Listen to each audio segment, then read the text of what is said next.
Ebru, today's medical expert, Vincent Eletto, is here to weigh in now on the growing controversy over vaccines and autism. And I believe I did not call you doctor. Doctor, good to have you here. Thank you. First, let me ask the obvious. Why in the world would somebody not vaccinate their child if it's going to help protect them from a deadly disease? Well, a lot of people feel that there's a preservative that we used, thimerosal, which was mercury-based, was giving children autism. It would affect the neuropsychological transmitters. Years ago, everyone remembers the Mad as a Hatter because they would use mercury on the felt hats to stiffen them, and eventually they would all go mad. And people felt that this was causing autism in children. Well, I mean, this hits home. One, was it causing autism in children? No, the findings do they're not even inconclusive suggest there. it.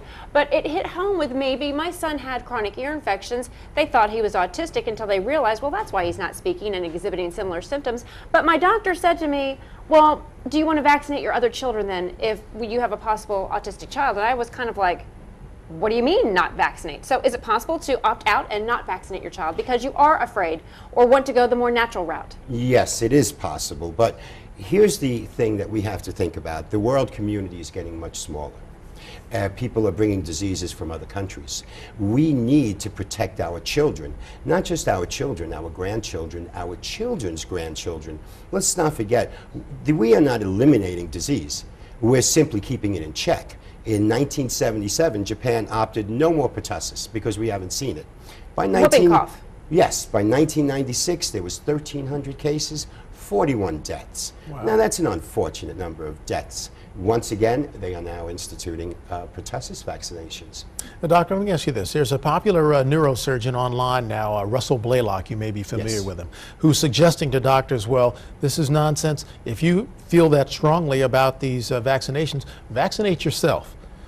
And he's suggesting that these chemicals are unnecessary. Do you buy that argument? No. You know, if we don't study history, we're going to repeat it.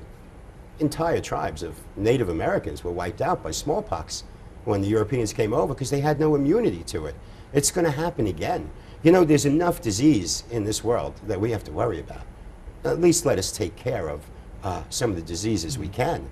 From a personal perspective, 2 weeks ago, I took care of a gentleman who never got vaccinated against the mumps and had the mumps. He's 57 years old. Now, I had the mumps and I had the vaccine, but they said it only works in 85% of the population. That's true. There is a certain number of people who will not develop the antibodies. I personally have never developed antibodies to hepatitis B.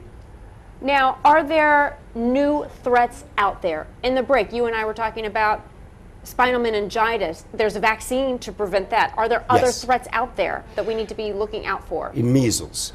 For instance, measles. MMR, though, that's the regular basic shot that you're supposed to get. But people aren't getting them. We can look at the Super Bowl. And there were people who, there was an outbreak in the Super Bowl. During Super Bowl week, a lot of people went there to party, and there was an outbreak of the measles. And they traced it back to actually people from Virginia who opted out of getting the measles vaccination, and they spread it to other people. Wow, that's incredible. Question. I was reading something about the development of vaccines for other things, not necessarily diseases, but like addiction for heroin. Are we on the cusp of some new things coming out here? We know the receptors that were the mu receptors that people are fed, let's say. So yes, we're trying that. Chantrix being one of them was blocking the receptors for nicotine. So yes, we're looking at all these things. Vaccines are, you know, they could be breaking medical science here. And now, what about the school of thought, for instance, with chickenpox? Chickenpox in some areas, some schools you need a vaccine, the chickenpox vaccine to get in. My doctor, again, said, I think it's better if your kids just get chickenpox on their own. When I went to enroll them in school, they said, no, you need that chickenpox vaccine because it's not 100% effective. And if you get chickenpox as an adult, it's far more serious. Chickenpox as an adult is devastating. People develop pneumonia from the chickenpox, and that buys you an ICU admission, probably a ventilator if you make it through. It's a very serious disease. So that can be fatal. So you Yes. should get that vaccine? I or would say yes. that- I gave it to my children. You yes. did give it to your Yes, children? I did. Any other advice as we close this out? No, just that vaccination should be given. We all travel worldwide. People are coming to the United States. Disease gets carried. Disease knows no borders. All right, doctor, thank you so much for your medical advice and insight. I thank and the you private very much. consultation there, too.